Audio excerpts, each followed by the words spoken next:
அம்மா என்ன பண்ணிட்டு இருக்கீங்க? அண்டி பருப்பு வேலை பார்த்துட்டு இருக்கேன்.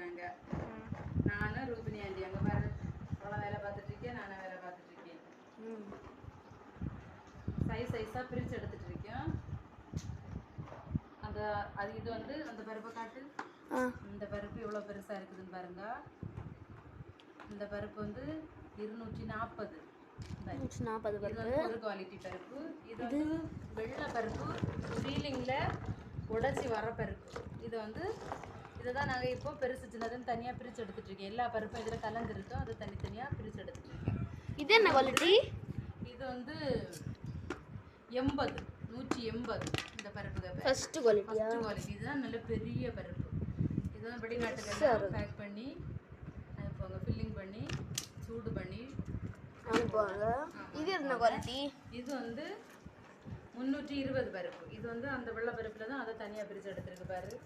சின்ன சைஸாக எல்லாம் ஒரே தரமாக இருக்கும் பேக் பண்ணும்போது. இது ஒரு ரேட்டாக இருக்கும். தனித்தனியாக பேக் பண்ணிது. வெள்ளை பருப்பில் அது பேர் பிளர்ப்பு. இது வந்து அதில் ரெண்டாக பிளந்து கிடக்கும். அந்த பருப்பு வந்து ரெண்டாக பிளந்து இருக்கு. அது வந்து பிளர்ப்புன்னு சொல்லுவாங்க அந்த பருப்பு. இதுக்கு பேர் பொடி. ரெண்டு உடஞ்சிருக்காங்க. இது வந்து பொடிஞ்சிருக்கு. நல்ல பொடியாக கிடக்கும் அந்த பருப்பு. எவ்வளோ வெள்ளை அழகாக இருக்குதுன்னு பாருங்க.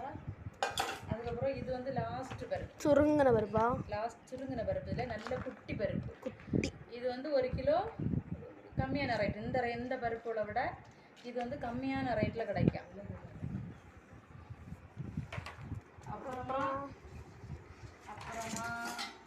இன்னும் ஒரு சைஸ் இருக்குது. இது வந்து கேமரால தெரியுமா? ஆமாம், பாதி உடஞ்சி பாதி உடையாமடி இப்படி இருக்கு. இதை உடம்புன்னு சொல்லுவாங்க. முழுசாதான் இருப்பாங்க. ஆமாம், இது வந்து ஒரு சைஸ் பருப்பு. இதெல்லாம் ரேட்டு கம்மியாக கிடைக்கும் கம்பெனியில் போய் வாங்கினா. கெட்டு போன பருப்பு மட்டும் இதில் கிடைக்கல. இது வந்து நல்லதுதான், நல்ல பருப்பு. இது வெள்ளை பருப்பு, Wன்னு சொல்லுவாங்க, WSன்னு சொல்லுவாங்க. அந்த பருப்பு நமக்கு நல்ல பெருசு சின்னதுன்னு பிறக்குது பேனுக்கு கொண்டு தந்துருக்காங்க வீட்டில். இதுக்கு வந்து 1 கிலோக்கு வந்து 2 ரூபா தான் கூலி. நல்ல கஷ்டமாக இருக்கும். ஒரே தரமாக எடுத்து அதை தனியாக வந்து மிஷின் என்ன இருக்குது. அந்த மிஷினை காட்டுனா திராசு அந்த திராஸில் வச்சு நம்ம நிறுத்து அண்டி பருப்பை ஆண்டி வச்சு எண்ணிட்டு இருக்காங்க. எடுக்கலாம். இப்போ 240 பருப்பு, ஒரு 1/4 கிலோ பருப்பு இருக்குதுன்னா அந்த பருப்பு வந்து 79 பருப்பு இல்லைன்னா 79னா ரெட்டை ஆட்டி எண்ணணும். ஒத்தையாக எண்ணணும். 2 பருப்பு ஒன்று எண்ணணும்.